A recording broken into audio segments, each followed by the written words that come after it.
مصدعا من خشية الله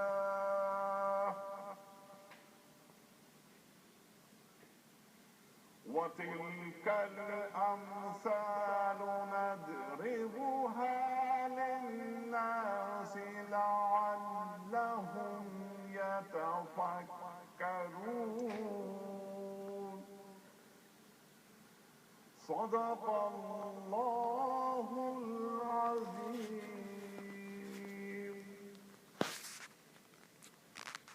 خواتین حضرات، سورہ حشر آیات 20 و 21 اللہ تعالیٰ ارشاد فرماتا ہے قرآن کریم میں کہ دوزخ میں جانے والے اور جنت میں جانے والے کبھی یکساں نہیں ہو سکتے.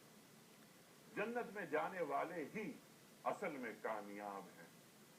اگر ہم نے یہ قرآن کسی پہاڑ پر بھی اتار دیا ہوتا تو تم دیکھتے کہ وہ اللہ کے خوف سے دبا جا رہا ہے اور پھٹا پڑتا ہے.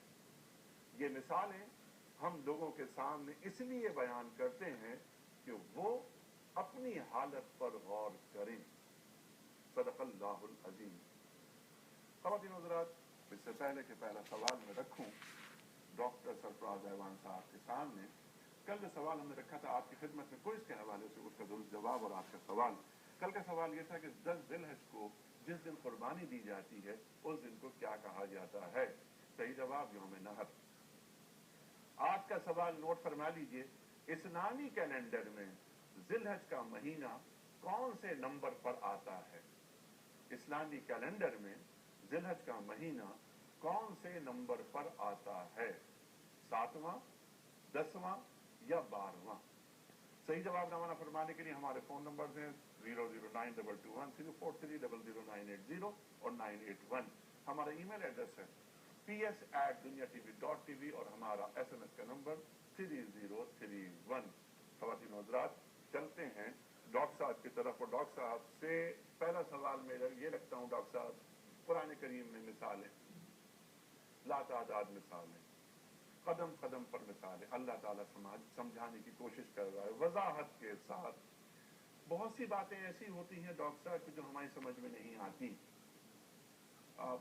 میرے پاس بہت ساری مثالیں اس وقت موجود ہیں، لیکن میں یہ چاہ رہا ہوں کہ آپ گفتگو کا آغاز کریں کہ اللہ تعالیٰ نے یہ مثالیں کیوں رکھی ہیں، ان کی حکمت کیا ہے، اور آج سے اس کو جوڑتے ہیں کہ آج اس عہد میں ہم ان سے کس طرح استفادہ کر سکتے ہیں. ڈاکٹر بسم اللہ الرحمن الرحیم. قرآن کریم میں اللہ تعالیٰ نے جس قدر مثالیں بیان فرمائی ہیں، وہاں ہم یہ معلوم کرتے ہیں کہ قرآن کریم میں کسی نامعلوم چیز کو معلوم کے ذریعے سے سمجھایا گیا ہے اور کسی عقلی چیز کو کسی حسی چیز کے ذریعے سے سمجھایا گیا ہے. اور ارشاد فرمایا وَتِلْكَ الْأَمْثَالُ نَضْرِبُهَا لِلنَّاسِ وَمَا يَعْقِلُهَا إِلَّا الْعَالِمُونَ.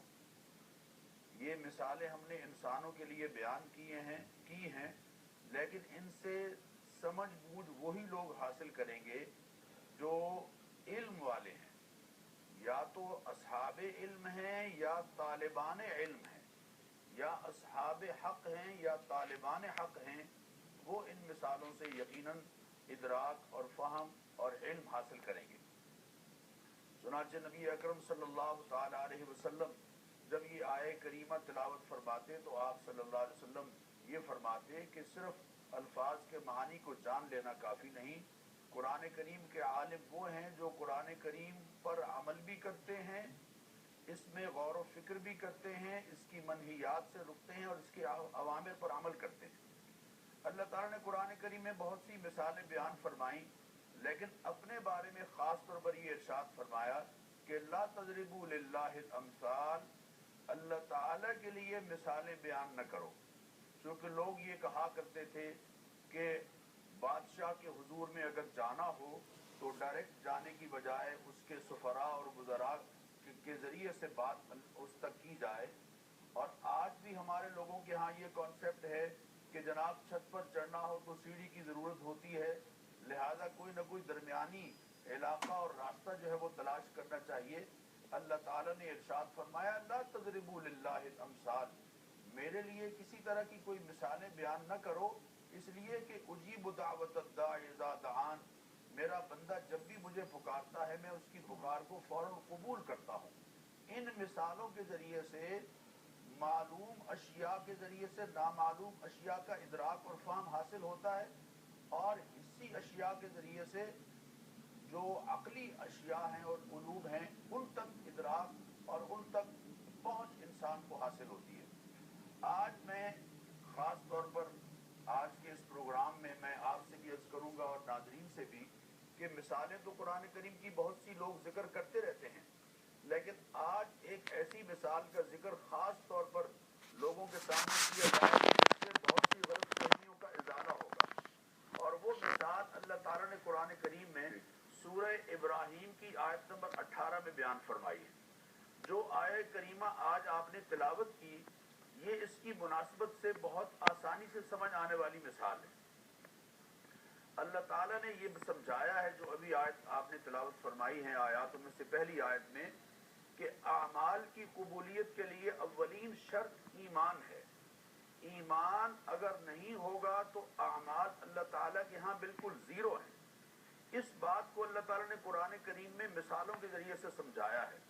چنانچہ سورہ ابراہیم کی مثال پر ذرا غور کیجئے، فرمایا مثل الذین کفروا بربہم اعمالهم کرماد اشتدت به الريح في يوم عاصف لا يقدرون مما كسبوا على شيء ذلك هو الضلال البعید۔ کافروں کی مثال ان کے اعمال ایسے ہیں کرماد، جیسے کہ راکھ ہے۔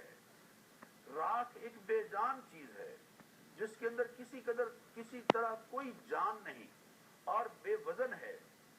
کرماد اشتدت به الريح في يوم عاصف، اور پھر ایسی راکھ کہ جس کو تیز آندھی اڑا کر فضا میں بکھیر کے رکھ دے، وہ بالکل بے وزن اور بے حیثیت ہو کے رہ جاتی ہے۔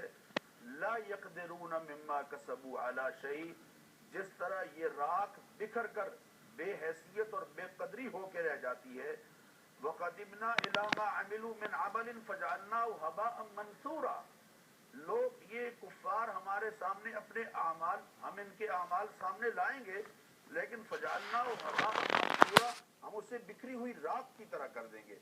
یہاں بھی ارشاد فرمایا کہ ایسی راکھ کہ جس کو فضا بکھیر کے فضا میں بکھیر دے بالکل، اور لا یقدرون مما کسبوا علی شیء، وہ اپنے کیے پر اللہ تعالیٰ کے ہاں کچھ بھی نہیں پائیں گے، کچھ بھی نہیں پائیں گے۔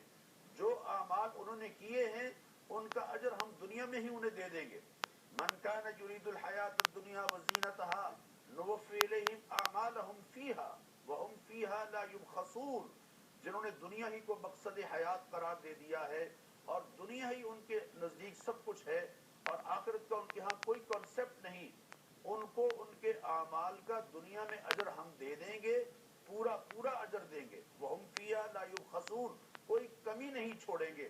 لیکن اولئک الذین لیس لہم فی الآخرۃ الا النار، ان کے لیے آخرت میں کچھ بھی نہیں ہے سوائے آگ کے۔